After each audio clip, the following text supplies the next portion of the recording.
सुस्वागतम प्यारे विद्यार्थी। आज हम पढ़ेंगे मुंशी प्रेमचंद जी के द्वारा लिखित कहानी जीवन में साहित्य का स्थान। तो प्यारे विद्यार्थी, पिछले क्लास में हमने प्रेमचंद जी के द्वारा लिखित गद्य जीवन में साहित्य का स्थान को 87 पेज तक पढ़े थे। तो चलिए आज शुरू करते हैं पेज नंबर 88 से।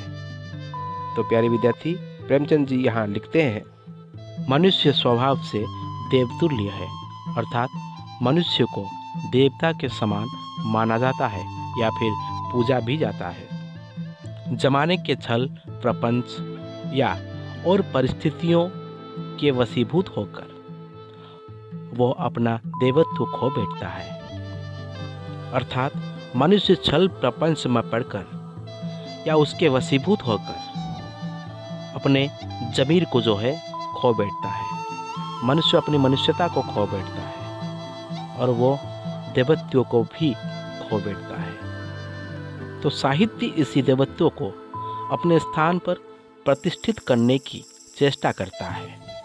उपदेशों से नहीं, नसीहतों से भी नहीं, भावों को स्पंदित करके मन के कोमल तारों पर चोट लगाकर प्रकृति से सामंजस्य उत्पन्न करके, अर्थात साहित्य यहाँ मनुष्य के मन को टटोलता है, परखता है और उसके जो मन के जो कोमल तार होते हैं उसको चोट पहुँचाकर, मतलब चोट लगाकर, मतलब यहाँ होता है उसको छूकर प्रकृति से सामंजस्य उत्पन्न करके ये अपना काम करता है। मतलब साहित्य जो है अपना देवत्व को प्रतिष्ठित करने की चेष्टा करता है।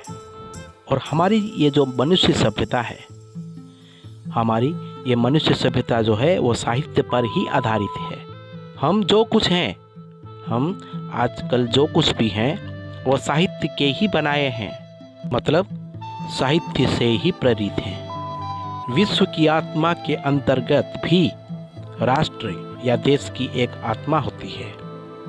इसी आत्मा की प्रतिध्वनि है साहित्य। कहने का तात्पर्य है हर देश का साहित्य की पृष्ठभूमि जो है वो अलग होती है।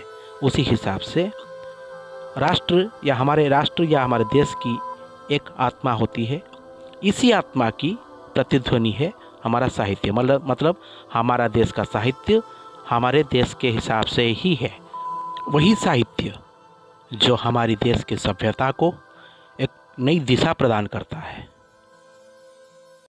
आगे लिखते हैं, यूरोप का साहित्य उठा लीजिए, आप वहाँ संघर्ष पाएंगे।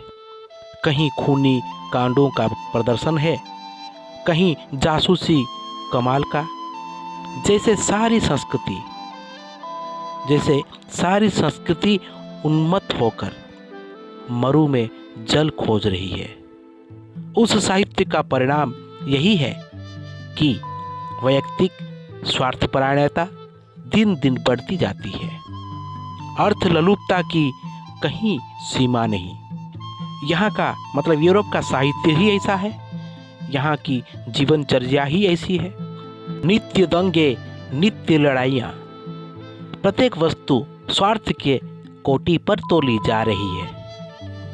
यहाँ तक कि अब किसी यूरोपियन महात्मा का उपदेश सुनकर भी संदेह होता है कि इसके पर्दे में स्वार्थ ना हो। अर्थात यूरोप का साहित्य यूरोप की सभ्यता का ऐसा ही पालन पोषण करता है। आगे लिखते हैं, साहित्य सामाजिक आदर्शों का सृष्टा है। जब आदर्श ही भ्रष्ट हो गया तो समाज के पतन में बहुत दिन नहीं लगते। नई सभ्यता का जीवन 150 साल से अधिक नहीं, पर अभी से संसार उससे तंग आ गया है। पर इसके बदले में उसे कोई ऐसी वस्तु नहीं मिल रही है जिसे वहाँ स्थापित कर सके। तो हम लोग समाज में रहते हुए जिन आदर्शों का पालन करते हैं वह साहित्य की ही देन है, जिसके वजह से हमारे जीवन में सामाजिकता कायम रहती है। जब यहाँ पर जो हमारी मनुष्य की जो सभ्यता है, सभ्यता का जीवन काल 150 साल माना गया है। इसके बाद मनुष्य इस सभ्यता में रुचि नहीं रख पाता, यानी तंग आ जाता है, अरुचि हो जाती है इस सभ्यता से। पर एक बात और भी है, इसके बदले में इसके स्थान पर कौन सी ऐसी वस्तु है जिसको यहाँ पर स्थापित करके आगे की सभ्यता का बीज रोपण किया जा सके। उसकी दशा उस मनुष्य की सी है जो यह समझ रहा है कि वो जिस रास्ते पर चल रहा है या जा रहा है वो ठीक रास्ता नहीं है, पर वह इतनी दूर जा चुका है कि अब लौटने की उसमें सामर्थ्य नहीं है। तो मनुष्य जिस रास्ते पर भी या फिर जिस रास्ता का चयन करके वो इतना आगे निकल चुका हो, उस रास्ते से वापस लौटना नामुमकिन सा मालूम होता है, या फिर ऐसा कह सकते हैं कि उसमें वो सामर्थ्य ही नहीं है। वो आगे ही जाएगा, चाहे उधर कोई समुद्र ही क्यों ना लहरें मार रहा हो। उसमें नैराश्य का हिंसक बल है, आशा की उदार शक्ति नहीं। इस परिस्थिति में मनुष्य के अंदर नैराश्य का हिंसक बल है, आशा की उदार शक्ति नहीं। वहाँ आशा की उदार शक्ति की कल्पना नहीं की जा सकती। आगे लिखते हैं, भारतीय साहित्य का आदर्श उसका त्याग और उत्सर्ग है। यूरोप का कोई व्यक्ति लखपति होकर, जायदाद खरीदकर, कंपनियों में हिस्से लेकर और ऊंची सोसाइटी में मिलकर अपने को कृतकार्य समझता है, लेकिन भारत के क्षेत्र में ऐसा नहीं है।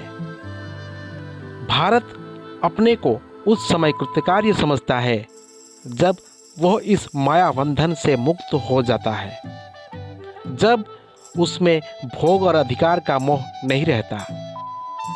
किसी राष्ट्र की सबसे मूल्यवान संपत्ति उसके साहित्यिक आदर्श होते हैं। व्यास और वाल्मीकि ने जो आदर्शों की सृष्टि की, वो आज भी भारत का सिर ऊंचा किए हुए हैं। राम अगर वाल्मीकि के सांचे में ना ढलते तो राम ना रहते। सीता भी उसी सांचे में ढलकर सीता हुई। यह सत्य है कि हम सब ऐसे चरित्रों का निर्माण नहीं कर सकते, पर धन्वंतरि के एक होने पर भी संसार में वैद्यों की आवश्यकता है और रहेगी। इसके बाद आगे लिखते हैं, ऐसा महान दायित्व जिस वस्तु पर है, उसके निर्माताओं का पद कुछ कम जिम्मेदारी का नहीं है।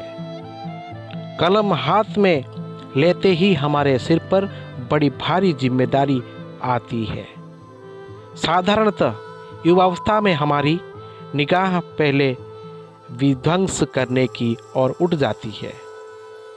तो यहाँ पर साहित्यकार हाथ में कलम उठाकर जब भी सभ्यता या फिर समाज का निर्माण करने निकलता है, तो उसके ऊपर बड़ी जिम्मेदारी आ जाती है, भारी जिम्मेदारी आ जाती है, क्योंकि उसके ऊपर एक नई सभ्यता का निर्माण करने की जिम्मेदारी जो होती है।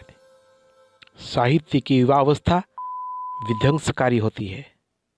हम सुधार करने की धुन में अंधाधुंध सर चलाना शुरू करते हैं, खुदाई फौजदार बन जाते हैं, तुरंत आंखें काले धब्बों की ओर पहुंच जाती हैं, यथार्थवाद के प्रभाव में बहने लगते हैं, बुराइयों के नग्न चित्र खींचने में कला की कृतकार्यता समझते हैं। यह सत्य है कि कोई मकान गिराकर ही उसकी जगह नया मकान बनवा सकता है या बनाया जाता है। पुराने ढकोसलों और बंधनों को तोड़ने की जरूरत है। ढकोसलों मतलब पुराने नीति नियम, पुराने बंधन जो होते हैं, पर इसे साहित्य नहीं कह सकते। साहित्य तो वही है जो साहित्य की मर्यादाओं का पालन करें। तो प्यारे विद्यार्थी, आज इस विषय को यहीं पर छोड़ते हैं। अगला पेज नंबर 89 लास्ट पैराग्राफ को हम अगले क्लास में पढ़ेंगे। तब तक के लिए हमें इजाज़त दीजिए। धन्यवाद। घर पर रहिए, सुरक्षित रहिए।